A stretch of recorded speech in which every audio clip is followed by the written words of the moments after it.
Bones are amazing things. They hold us up. They support us. They make us strong. But bones have other uses. In the past, bones were thrown by diviners, seeking out the mysteries of the future. Now the bones are cubes, made of plastic or resin, but they still reveal things to us. As they fall from our fingers and rattle across the table, the story becomes clear. Welcome to Bone Throwers Theater, an RPG actual play podcast. Hello, and thank you for listening to this commentary episode of Bone Throwers Theater. My name is Jordan, and we were playing A Penny for My Thoughts. This is Jeff. This is Jeremy. This is Ellie. This is Patryc. This is Johnny. Yeah, so we decided, because it was a little later than we anticipated at this point in the game, 2 rounds in. We thought we were going to have a little bit more time, but things were a little slower in delivery than we were expecting. So we just figured... Yeah, it took a lot of thinking time. This was a very thinky-brainy game. A little bit more than I was expecting. I feel like if we played it again, it would go a lot faster. I do too. Yeah. I noticed like the first few episodes or the first few times we were asking questions of each other and coming up, it took a lot longer. And then like the third or fourth time into it, they went pretty quickly. Yeah. So I think it was just a matter of getting used to The play format. And then we had taken so long. I think we were just kind of getting mentally fatigued at And also coming up with these answers. The larger the group, the more you have to do. And the book says for 4 to 6 players, and I think 4 players is definitely more the sweet spot. Yeah. Another thing that took some time too was you had someone that kept throwing in wild cards every time they... I don't know who that was. I don't know who that was either. What? Jeff! I mean, Yeah, Jeff, come on. she might have had an obsession The Grand Canyon? Come on. with the Grand Canyon mustaches and carrots. Cereal. That's actually something that the book discussed, like in the how to play your games section. It said that sometimes the first time players might want to introduce gonzo elements into the play. Like take things in a, like zig when everybody else is zagging. So it was really like, just go ahead and let that happen for the time being, but if you play again, you'll probably notice that things might not be quite as non-sequitur-ish. I think I wouldn't like throw that idea like out the window. Everybody should try and make everything fit. Right. I like the idea of zagging when everybody's zigging one way. Right. In a way to stretch the story and not have it be, everything was so linear that it was sort of, you're just recapping everybody's answers. Yeah. There's nothing really to fill in. So, But I really like the question about like the Grand Canyon. And so Yeah. She was the mustache. yeah, the mustache. the mustache was so random. The mustache was very random. But it made like a weird dynamic between the father and son of like this jealousy that was happening. And that was interesting. That was the mustache, Yeah, but I really like what Patryc did with that. Took that idea that the father was jealous of the son and expanded that to more of the business as well. Yeah. It seemed less goofy. He took a goofy statement. And took the idea behind the goofy statement. And actually made it work for a serious conversation. Yeah. Kudos, Patryc. Yeah. So this is Patrick's first time playing with our group. I think he's heard a lot about the group from Ellie. And so to experience firsthand, I guess I come across as some kind of bloody-minded monomaniac. What were your expectations? From everything that I've been told, the play group was always very open, so I was expecting to come into it and really be welcomed, and honestly that has definitely been the case. I just think I personally wasn't fully prepared for the thinking game that we played, and so I tapped out a lot sooner than everybody else. But yeah, I think it was a very welcomed experience, and the game for it being very mental, I very much appreciate it. It was a different setting than what I normally play. I will say though, for Bone Throwers Theater, this game in itself is quite different than what we have normally done, even in one-shots. Yeah. So this is a definite breaking new ground for Bone Throwers Theater. Like most of even like fiascos are a whole lot more fast-paced and a whole lot more instinctual reaction. Yeah. It almost would be fun to play this with a chess clock. Oh no! Nah. You're gonna get a lot more of those. I don't know. Random questions. Grand Canyon question. And that's going to even make it more difficult when the chess clock comes along. I don't know. Part of it, one, we are so, and everything else we do, we're so character driven. Yeah. That this one was hard to do because it was less of. It was character discovery.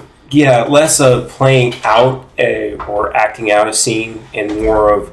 We've done this before in main campaigns, and it's worked well, but I think for this one shot, since we didn't have characters already, more of like the interview style made it slow down. So I wouldn't say hindered the story, because I still think we got some pretty interesting scenes and outcomes out of it. It's just the pace of play was a whole lot slower. Yeah. So. Oh yeah, no, I could definitely see this becoming a full-fledged story.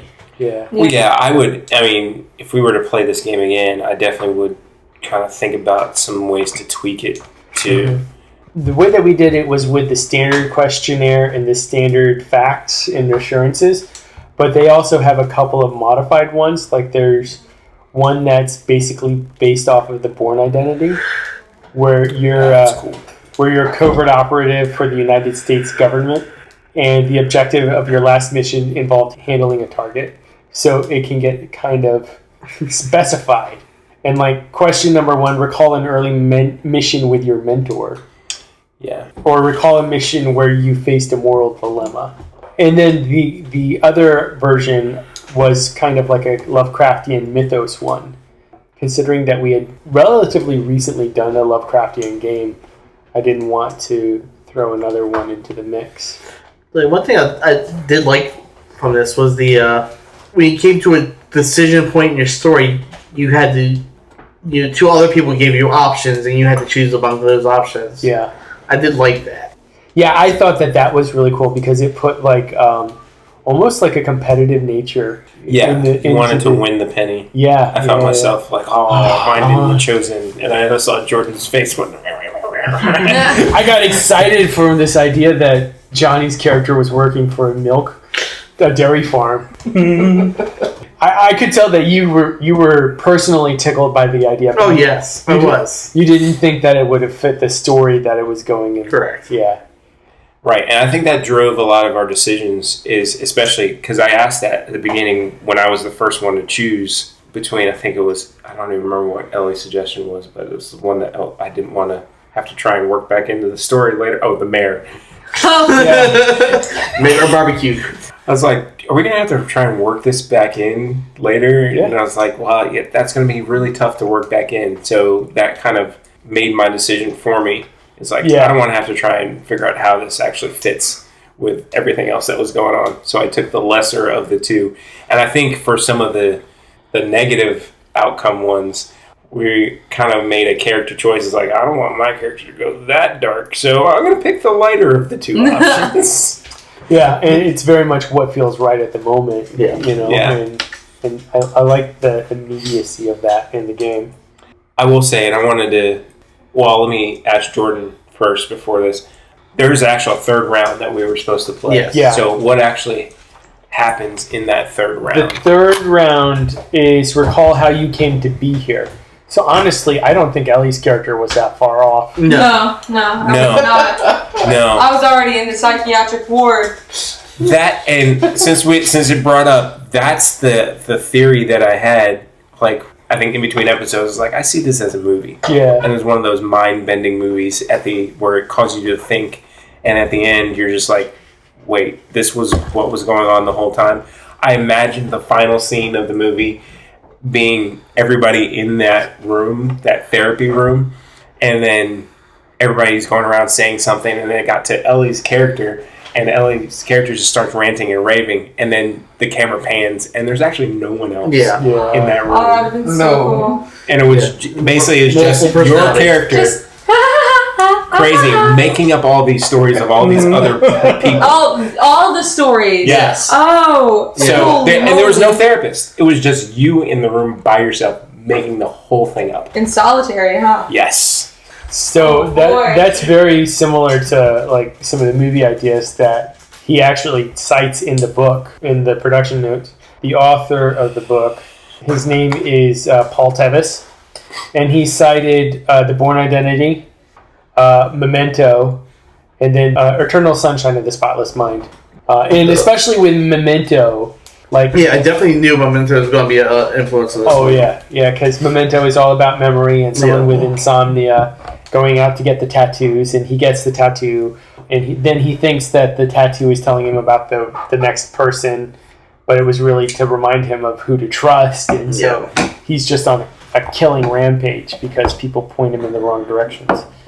So that's really good. But it's one of Christopher Nolan's earlier works, and you can definitely see where he's going with Batman from Memento. Okay. You know, that kind of idea. So let's go ahead and go through these just to see what was in the pot of doom. What we didn't choose. Yeah. What other memory triggers didn't we choose? Sound of an engine revving. Oh, that was a good one. That would have been good. The sound of a baby laughing. That was you as well, Ellie. The smell of cabbage? Or did I... Cologne? Cabbage. Ellie got all fancy with some... Well, we're talking about the smell of grandparents, so I mean... Yeah. One or the other. No, I see where I got cabbage from. Might be the one where you were referencing. Maybe I should I misspelled make it legible. I misspelled it and forgot an O. Yeah. So I had to place it in there so it looked like a B. So then, achy breaky heart. Oh, gosh. I just don't think I'd understand. Sight of a chocolate fountain. Smell of apple pie. Apple pie was really on our minds tonight. Yeah.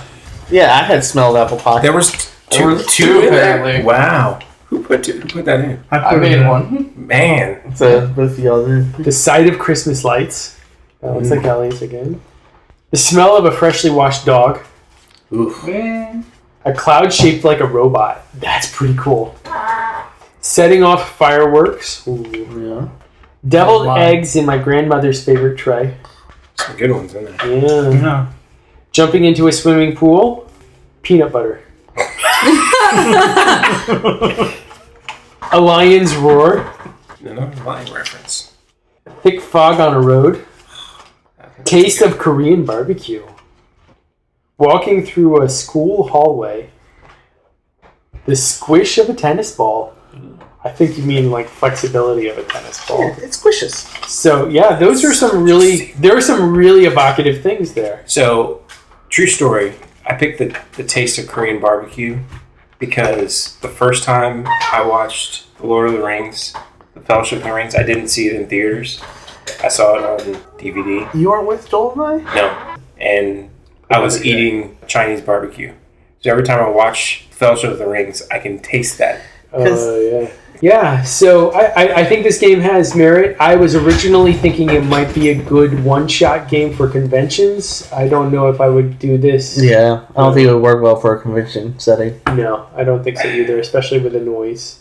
And you almost have to prep everybody how to mentally prepare for this game. Because like I said, we do a lot of improv in what we do, but it's very character and reactionary based. I think I'm the one who does the most improv like this. Oh, yeah. Yes. And this almost is my GMing style. Honestly, you could tell. Because once you got to yours, your scenes were like seamless. Yeah. And your descriptions start to finish were... I was like, wow, he came up with that pretty quickly. Right. It's like where all the rest of us were like, yeah. How do I tie in this? Thanks for that mayor bit. Wow, I love how you keep bringing up the mayor bit. That wasn't the only one. I can bring up more. How do I work this random virus into the story? or this double cross that someone seems to be convinced I'm trying to throw their way. The double cross is there. Yeah. From Julian's perspective. Yes. It's always there from Yeah, Julian's of course. perspective. And then I have to yes and it into something else. So anyway, I think that tonight was pretty good for a chance to try something new. Thank you very much for Ellie and Patryc and Baby for hosting. I would like to call out a vote for role playing Okay. because I have somebody in mind. Okay. It's a good tie between everyone, honestly. But it's like differentiating between how they played their role is what's really hard. Yeah. And if I could, I would give a vote to everyone.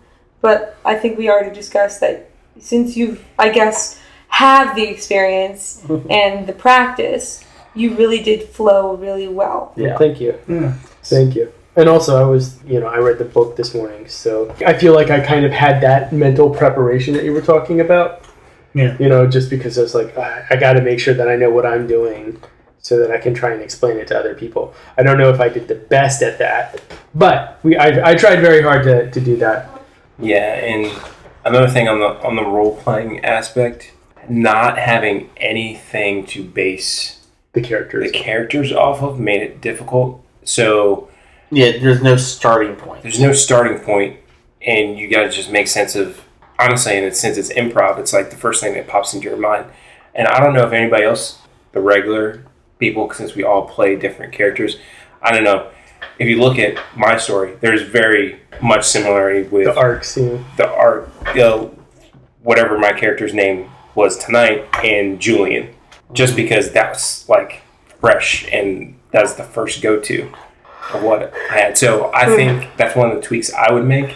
Is to at least have a starting point for something for your character. I think some of the more predefined facts sheets make a big difference in that, because the idea of being a covert government agent is a lot easier. Yeah, it gives you a starting point to work from. Yeah. I actually want to add something on that. So early on, I believe when we started, Jeremy had even brought up that the character we may end up creating may be somebody we would want to actually keep and implement into the game's future. Yeah. And I can honestly say that that's something that I kind of felt about how I was developing my character, and I would just like to put out there that I honestly think that this game, if you're somebody who struggles with coming up with the character concept or even fleshing it out and role-playing it, this would really help. Yeah, and actually, I'm glad you mentioned that, Patryc, because that's actually, we do a very condensed version of this for this, like the start of our role-playing sessions. But what I do, I have a book that, it's actually a writing book, like how to write a novel in 30 days kind of thing, something really gimmicky like that. But it has a list of like inspiration questions at the back of it. And so what I'll do is I'll ask the player, I'll say, Johnny, give me a number between 1 and 120. They would give me a number, I would read off the question, and then they would answer it. And then we develop like a short paragraph that describes the background. Yeah. And then also some beliefs and goals that the character might have off of those statements. And that's literally where every character in the game comes from when we typically set up a campaign. Because really well. It works really well. It gives me as a GM prompts. A lot of times Story points. points, side characters that I can hurt, that kind of thing. And the difference between that and what we did tonight is that, when you're building your character, you're responding to the question instead of coming up with the question for somebody else to respond to. Yeah. And asking the question is almost harder than coming up with the answer. Yes. Yeah. Mm-hmm. So, like, having that list of questions just makes me really glad I don't have to ask you although it might be fun to just freelance ask you questions. Well, you can give it a try sometime. Okay. This definitely was a challenge tonight. With playing this way, I almost felt uncomfortable the entire time. Yeah. And almost like I just know that my character developed into a maniac because I was just like, I don't know what to do, so she's gonna just go crazy, kind of a deal. So I was just like, and that's hard because sometimes your first instinct is to lean into a character's flaws. right? Yeah. Because that's one of the best ways to Yes, I know that well. really embody things. Yeah. Yeah, Yeah. Patryc. It seems like all of your characters lean into their flaws pretty significantly. Because it brings out their character. Yeah. The only one you didn't do that with was Byron. And he died. Yeah. Well, Byron didn't have any major flaws. His major flaw was he was a nobody. Yeah. I still think about that. I was talking about Angel's Guard with my wife today, and I was thinking about like how different the campaign would have been if he hadn't died. All right. Well, any other thoughts on A Penny for My Thoughts? Food. Oh, you want to talk food? Before we get to food, I like, even though Ellie, you said you just kind of went off the rails and Panicked. and said your character's going to be psycho crazy because you didn't know what to do. I still like the difference in how each player chose to sort of mold their character. So that's another reason I said, man, this would make a good movie. I felt like we all had a very specific voice. There was compelling personalities to everybody's characters. Being one of my characters. Each player's story felt different. So it's like one of those movies where it's not all about a cohesive group. It's about these individuals, and each time you shift scenes, the movie takes on a different feel. But at the end, it'll be brought together. I think. That would have been really clever. It would have been like that plot twist you never expect, and you're just like, oh, she woke up from her dream kind of deal. In a different sense, where she would be around the circle and just be talking to myself, and you'd hear every time like a different voice come out. But also, to point, that's very similar to the arc that Archie is going through right now. yeah. Yeah, true. That's very similar to the arc that Archie is going to, because your lovely wife has chosen to play a character who is having some personality issues. I'm well aware of the story I come going home on and we in the have full-on background. conversations. Yeah. So I kind of thought it was very interesting, like you were saying, that you were following Julian's arc in some ways. Subconsciously, because I that's think what I was drew on because that's what's recent. Yeah. I've essentially always played somebody who just went crazy or is already crazy. What does that say about you? You desire craziness? No, it That I'm says, crazy to be married to you? Probably. Yeah. but it says that you have a very specific character type that you like to explore.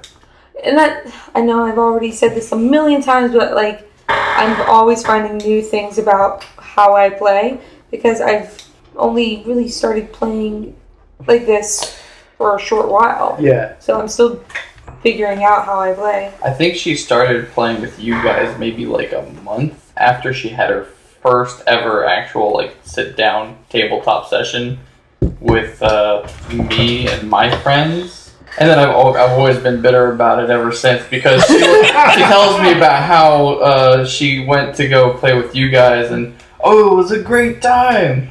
Their DM was like so into it and like really good at conveying the story and everything. And I felt so welcomed there. I was playing my character this way, that way. I was just like, what am I doing wrong? Well, I don't think it's that you're doing anything wrong. And this is something that I've learned as a DM, is like, I run the table for these guys and lady, and they're all like, oh, this was amazing, this was one of the best nights ever, and everything like that. I took it to another group, and I ran a short space opera campaign, and after the first episode, one guy was like, yeah, I've got other things to do on Friday, so I'm not going to come back. You know, and so it really is all about who the players are and knowing who they are, and you know. Yeah, and we've been together long enough now that, because even before we started doing the podcast, we played together doing Star Wars for a couple of years every weekend. Yeah, it was like literally every other weekend we were playing. We would start at around 8:30 or 9 o'clock at night, and we would play until about 5:30 the next morning, and then we would all go to church.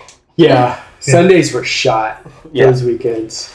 And then some of us also played Shadowrun with each other for years. Yeah. And you guys have played in Dungeon World together. Yeah.